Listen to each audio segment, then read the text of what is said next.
So thank you all for coming out. It's really great to see everybody here. I want to send a special thanks to President Farley, Dean Solers, and Susie Hoffman.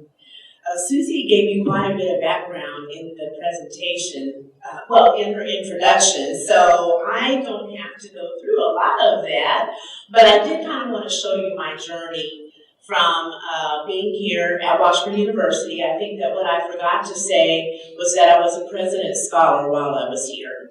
So that was really a highlight of my experience. So while I was here, I did major in communication studies, and I initially started off as a public relations major, but after taking several courses from, as I mentioned, as Susie mentioned, Dr. Meredith Moore, then I decided that maybe I would have a concentration in organizational communication. So there I learned the foundations and acquired skills in interpersonal communication, business, teamwork, leadership, and that's all a part of my skill set now. And it gave me a great foundation that would prepare me to go on to Kansas State University and major in college student personnel. And so from there, I worked in several jobs in higher education, and working with students has always been a part of my life, even though I'm in the museum world as well. So I went to Bethany College, Kansas State University, worked with Upward Bound program, which is a TRIO program. I worked with the Student Life Office. I was the coordinator of the Multicultural Student Organizations Office. And then I turned 30. And I was like, okay, I am getting a little bit of burnout. So maybe I better reevaluate things and do something that I'm really passionate about. And that led me to Indiana University, Bloomington, and majoring in ethnomusicology. The ethno is the cultural part, the musicology is music. And what we do as ethnomusicologists is we study music and culture and its function and role in communities. I didn't know it was called that, I just knew what I wanted to do. And then when I met my professor, she was like, oh yeah, that's ethnomusicology. When I went to Indiana, I knew I didn't necessarily want to be a tenure-track professor in the classroom. I wanted to work in museums. And so my professor made sure that all my assistantships and intern experiences were geared towards that kind of work. As I was doing my dissertation research, which is on the American Jazz Museum in Kansas City, I also had a opportunity to work for the museum. So that's when I was the manager of collections and exhibitions. And a highlight of that experience was hosting a Smithsonian Institution traveling exhibition on the Montgomery bus boycott. So after I finished the dissertation, I went on to the B.B. King Museum to work as the Director of Education. This is located in Indianola, Mississippi, in the Mississippi Delta. While I was there, I did a number of things with educational and public programs, but one of the highlights was working with a teen docent program that was called BB's Bridge Building Ambassadors. It was structured as such to build bridges between the community and the museum, but also to build bridges between the high schools. In Indianola, the high schools are still segregated. You still have Indianola Academy, where most of the white students go, and then you have Gentry High School, where most of the black students go. So we recruited from both of those high schools for students in the teen docent program. And it was really an opportunity to build some bridges and bring some connections. This is the B.B. King Museum. I don't know if any of you have been there, but I do hope that you'll visit. There's some of our students who were in the docent program. So, I needed to come up out of the Delta. The Delta is a great place. The B.B. King Museum is wonderful, but I needed to come back, and so I came back and I went back to Kansas State University. once again, depending on my college student personnel work. So I worked with a program called the Ronald McNair Scholars Program. It's one of those trio programs, working with undergraduates to prepare them to go on to graduate school. So many of you may know Dr. Ronald McNair was one of the astronauts who perished in the Challenger incident. This program is for first-generation limited income students.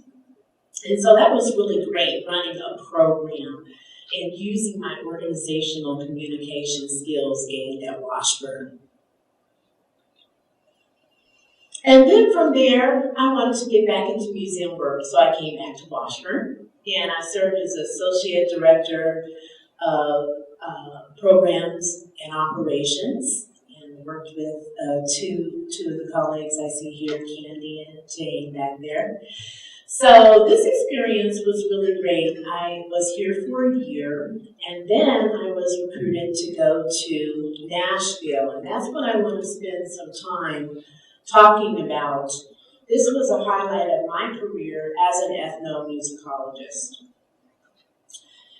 The National Museum of African American Music, we opened in January 2021, and it is the first national institution dedicated to studying, preserving, educating, and celebrating more than 50 genres and subgenres that were created, influenced, and inspired by African Americans. It's located in Nashville, Tennessee. It's centered in the city's tourist district at the corner of 5th and Broadway, the heart of Music City. Its presence here attests to the fact that Nashville's Music City brand extends far beyond the presence of country music. The museum has 7 galleries. It's 56,000 square feet. And as I said, it has 50 music genres and subgenres. The galleries are designed to take visitors on a chronological journey through the history of African American music, while revealing its many connections to American history and socio-cultural movements from the 1600s when the first Africans landed in America to the present day. So this is a picture of the lobby. And what we did was, we used the theme, The Negro Speaks of Rivers by Langston Hughes, to make connections to, rivers have tributaries and they run into each other, and that's how genres of music are. So we used that pattern to create in the floor a blue space or pathway that looks like water that leads into our Rivers of Rhythm gallery, which I'll explain. And we used it on the ceiling to have a rippling effect. And those various colors, excuse me, those various colors in the ceiling can be changed. So if the museum wanted to do something like a program on Prince, they can make all those colors purple. That's the lobby and the grand foyer area in the lobby.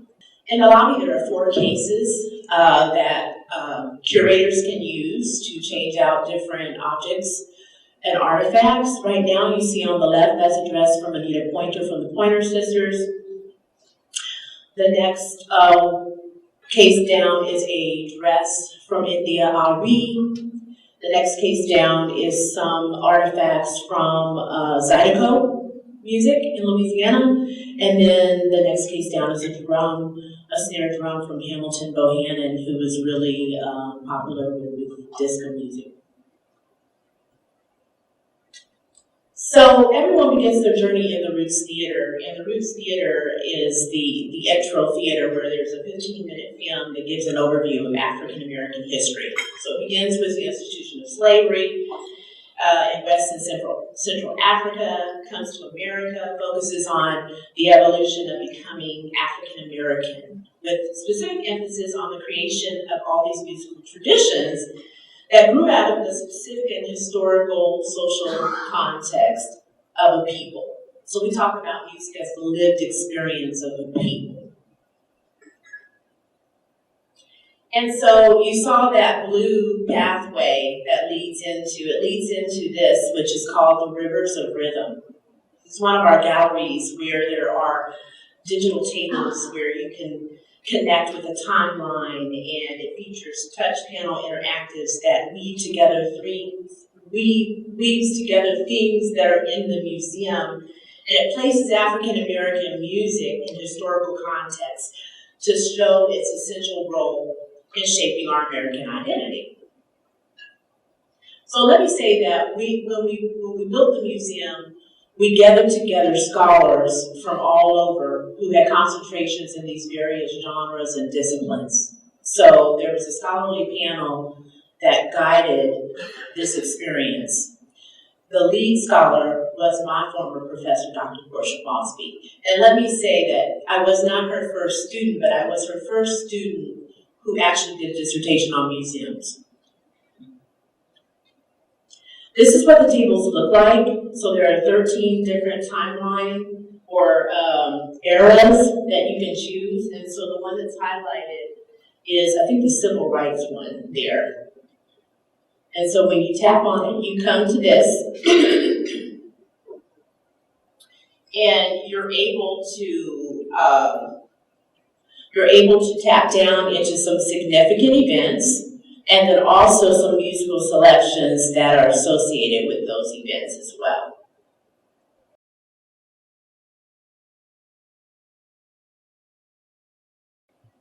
So carrying on with our theme of the Negro Speaks of Rivers and Water and Rivers and Streams, each gallery has something called Roots and Streams, which, again, digital tables. And this museum is really has cutting edge technology. So the table on the right, what you'll see there is on the left, you'll see Roots and Streams. So if you go into the blues gallery, on the left you're gonna see pictures of blues artists that you can click on, and then it will give you a bio of that particular artist, and then it will give you some musical selections. Now when you buy your ticket to come to the museum, you also get an RFID bracelet.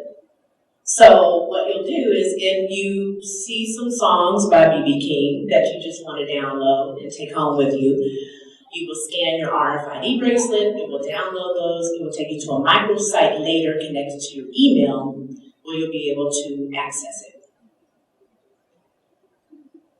For example, I just pulled Son House, who's a blues artist. So there's Son House, and then around Son House are connections.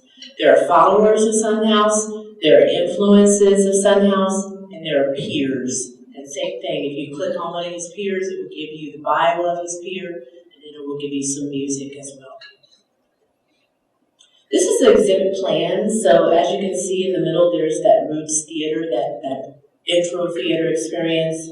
There's Rivers, a Rhythm Pathway, and then around that are the galleries. So I'll briefly take you through the gallery so you can just get an understanding of what we've created here.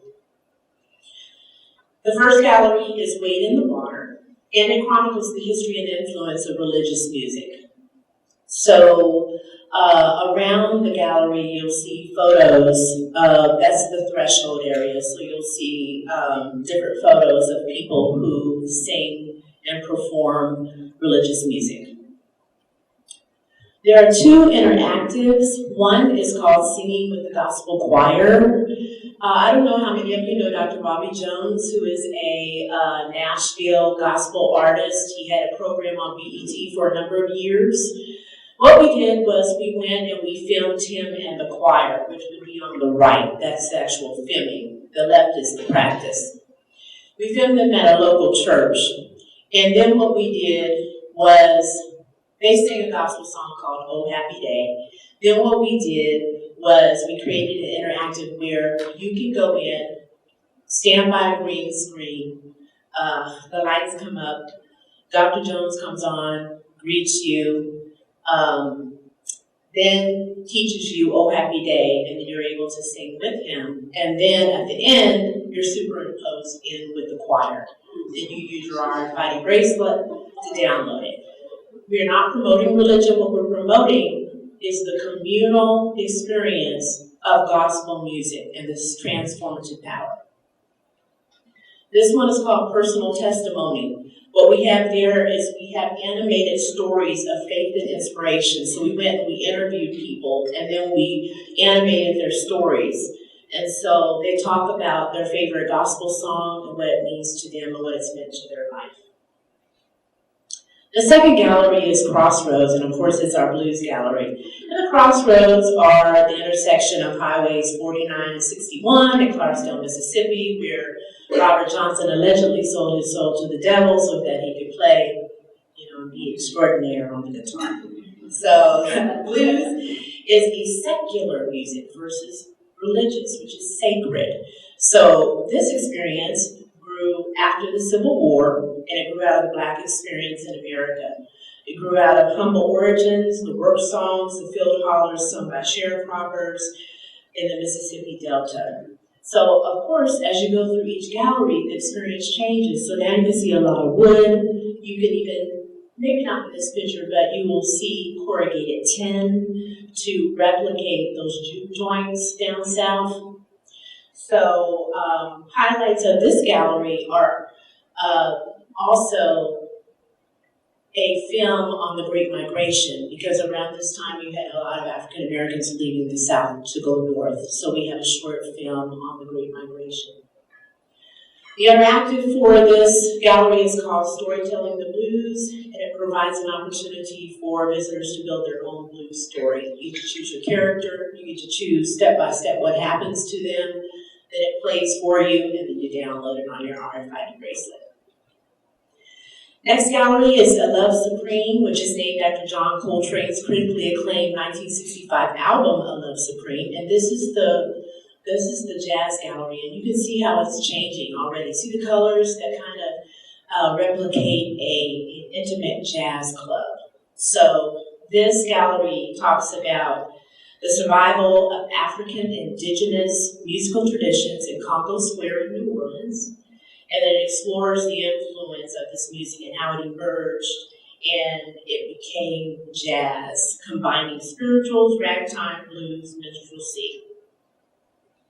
Interactive here is called Anyone Can Improvise, and it focuses on the art of improvisation, which is highly valued in jazz.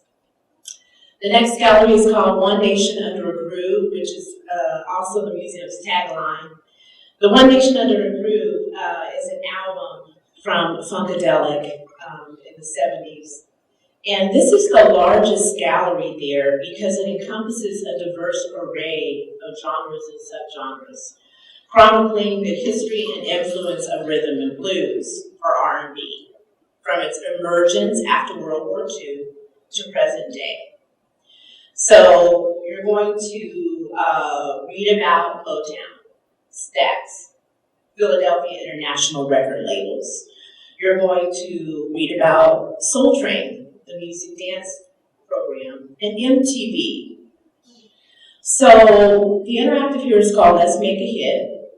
And it's a music creation interactive in which visitors step into the shoes of a producer to create a hit R&B song. So you get to make a lot of decisions on the interactive about different tracks, musical arrangements, different instruments, vocal style if you want a vocalist. And then at the end, it comes back and says, oh, you make a great Motown producer. And then you get to read about Berry Gordy.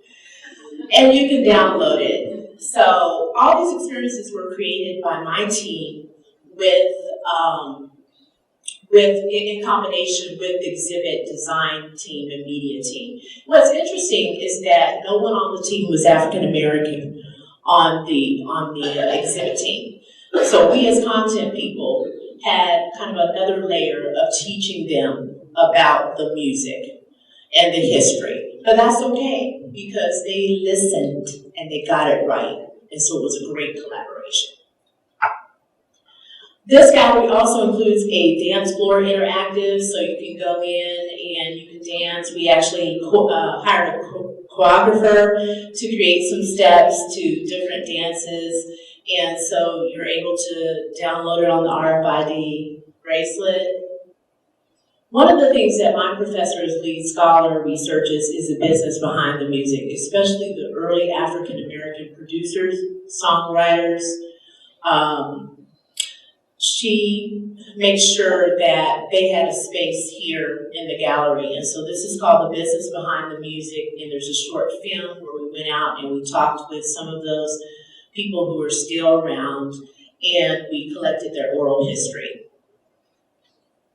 This is the last gallery. It's called The Message, and of course it's the hip hop gallery. So we look at the origins in the Bronx, and we bring it all the way up to present day, and each of these galleries has a short intro video as well. You get the video in the Roots Theater, which is a general overview, but in each gallery there's also a short intro video. There are two interactives here. This one's called Create a Hip Hop Beat, so it allows visitors to experiment with layering various drum beats and record samples that represent different genres and styles to create an original hip-hop mix. This one here is actually called To Be an MC. This is a little studio we built, and visitors can learn about the art of rapping by playing the role of an MC, or a master or mistress of ceremony. So it gives you three options. You get to rap along with familiar songs, freestyle rap, or you can participate in a rap battle if you have a component. This is the gift shop. Just wanted to show you what we did with that. So of course, playing out our musical theme. It looks like there's a mixing board on the right-hand side and then on the left of the speakers. We also have a community education and multi-purpose space. So when groups come, they're just now opening up to have visitors come in now with COVID, but there's a place for that, and this is also one of those rental spaces if anyone wants to rent it.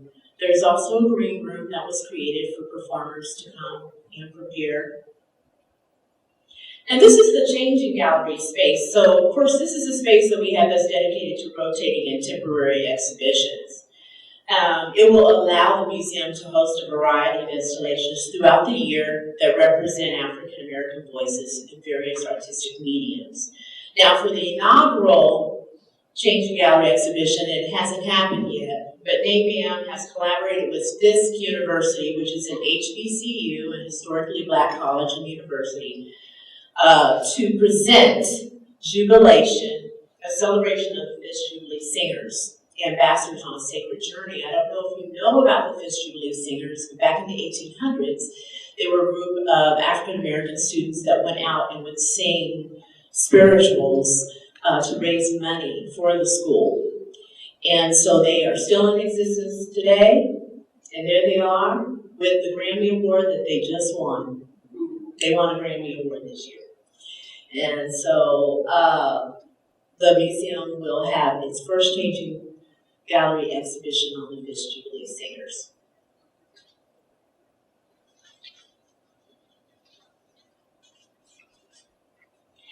So, now I'm at the back of the American Jazz Museum, my old stomping ground. I have come full circle, and what I do there is I lead the collections and curatorial team.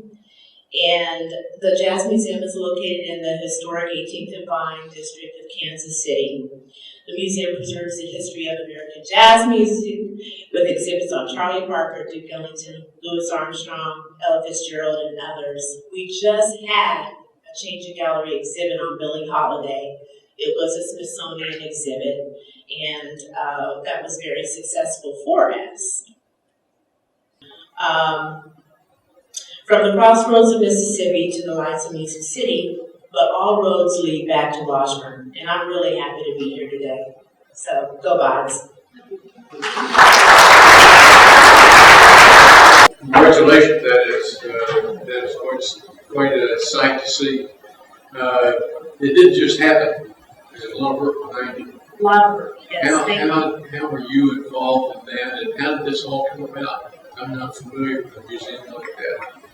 Interactive illusion of it. Oh, the interactive portion of it? Well, the museum had been talked about, and the one in Nashville had been talked about for probably over 15 years. There were two African-American businessmen in Nashville who were interested in having a museum that would celebrate the achievements of African Americans in music and sports. I mean, it had a totally different name.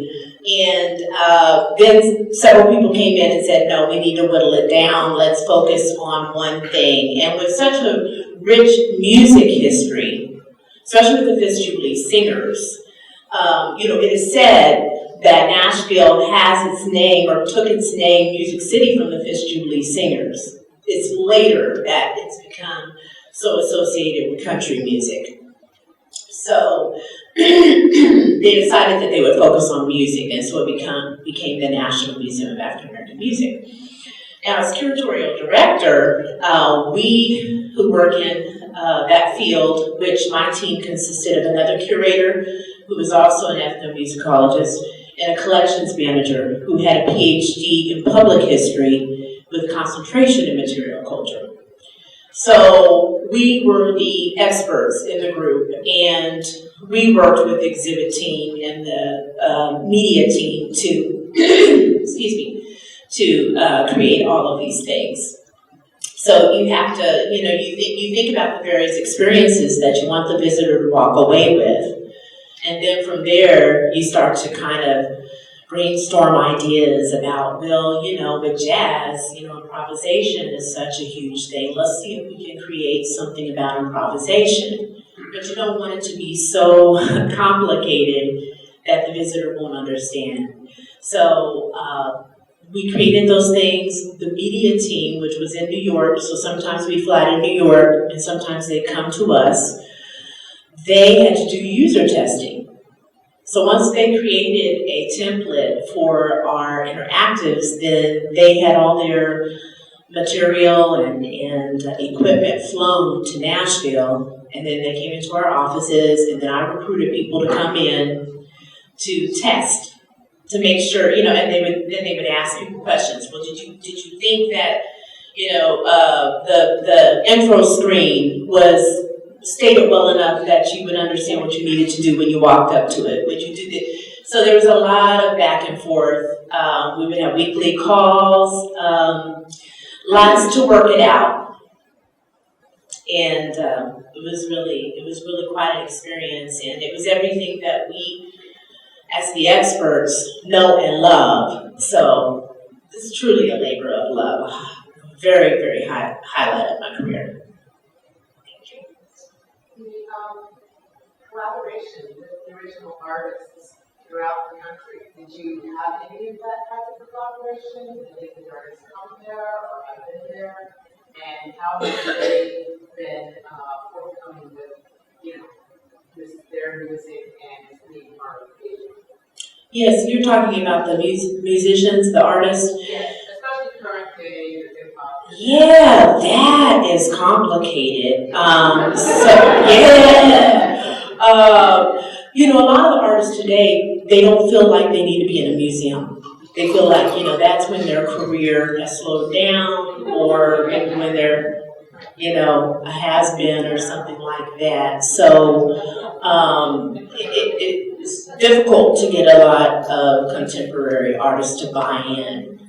Now that the museum's open, I'm hoping these artists will see what we've done and will want to be a part of it and want their legacy included. Gatekeepers, lots of gatekeepers. Who are the right people we need to contact? Because for these artists, there's all kinds of people that want things, who are always calling the office trying to get a hold of them. So sometimes we fail in that group,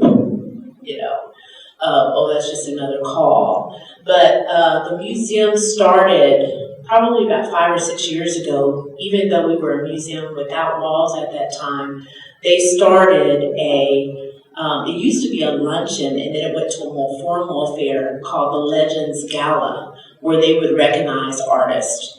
And so artists would come for that to receive their award, and then the museum would also invite other artists to give tribute to those musicians. So, and that was a prime time to be able to get items and artifacts. We had a lot of artists that would say, I'm going to send something. And then it didn't happen. Or they said that I'm going to send something, and then it did. So that's still a kind of a complicated thing. And then some were just so forthcoming and wanting us to have. Like India Ari, that was difficult, and she lives in Nashville. And that was real difficult to get her to actually bring something.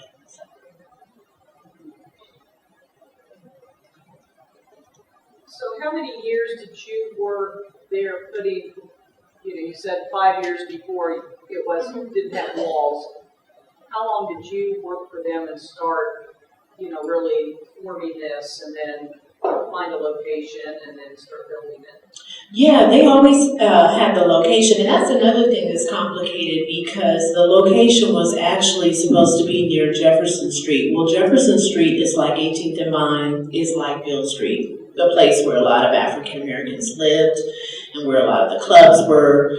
Jimi Hendrix was stationed nearby at Fort Campbell, so he played in Nashville a lot on Jefferson Street. But what is there where we were supposed to be, I still say we, is the Tennessee State Museum is now on Jefferson Street. We had an opportunity to leave Jefferson Street and go to 5th and Broadway. On the 5th side of the street, we're across from the Ryman. On the Broadway side of the street, across from Bridgestone Arena, in a real prime spot. So that was being built, but we were operating out of some offices. And the educational and public programs, they've been going on for about 6 or 7 years, even before we opened in January. But I went in 2018, I went to Nashville, and that's when everything was revving up for the building of the galleries and the content. So I was right on time for that, and was there all the way up until we opened, and then a couple of months after that, I returned to Kansas.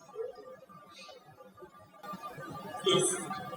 What an incredible experience to go to Nashville and then to come back closer to home to Kansas City. What do you see on the horizon for the American Jazz Museum in 18th and Vine? That's a great question, thank you. So when I worked there before, we did not have a complete collection staff. It was just myself, but now we actually have a registrar, and she has a master's in museum studies, which is so helpful. And then we have a collections associate, and then there's me who leads the team. So we have a more complete staff. And right now we're undergoing an inventory of what's in our collection to get a better idea of what we have and where the holes are in terms of what we need. And then we're going through a strategic visioning process right now with Lord Cultural Resources. So what they will do is send us a report. And I think we'll be 25 years old next year. And I think that we'll probably end up redoing our exhibitions because the original technology is still there from 25 years ago and the permanent exhibit is the same, and that needs to change. So I see a total revamp of our exhibitions, and then we also went through a CAP assessment. I led the team through a conservation assessment so we could look at the collection too. So hopefully more grants to stabilize the collection in its storage area. What we had to do was we hired consultants. We hired a music licensing consultant and a film consultant for the film clips. Because for the intro theater, the Roots film, for all the intro films, for all the galleries, for the Rivers of Rhythm table that spans from the 1600s to present day, we have all this music and everything, and so we've had them working with us to achieve those kind of licenses and clearances, and of course we've had to pay for them. So that's one thing the museum will have to make sure that they budget for, is all of those clearances and licenses from year to year or however long they last. Some were for 3 years. We had in the Rivers of Rhythm Gallery, what I didn't talk about where those tables are is something called Immersive Moments. So every half hour there's an immersive moment where the tables will stop functioning and the walls will light up. And you'll see a performance from either Prince at the 2007 Super Bowl, Christone Kingfish Ingram playing at Club Ebony in Mississippi, or James Brown performing at the Tammy concert. So what happens with Prince is you have lights change and everything, and then you're surrounded by his performance. And the whole thing is for you to feel like you're there. And you have nothing to do, since the tables go blank, you have nothing to do but listen and be surrounded by the sound and the visual. So that we had to work with the NFL. And then we had to call Prince's, name and likeness. So we had to call the Prince estate. Yeah, well, for me being a curatorial, I only really know what my budget is to do things. So no, I'm not taking all that to Kansas City. I wish I had been in on more conversations at the higher level on the funding and all, and then maybe I could give some assistance. Even for the artifacts and the collection itself, Yeah. was that grant funded, or is that also part of the overall collaboration with the city community? Collaboration from city, community. Yeah, and there were different ways we got artifacts, of course. Some artists would donate. We also went to some auctions. Collectors, that type of thing.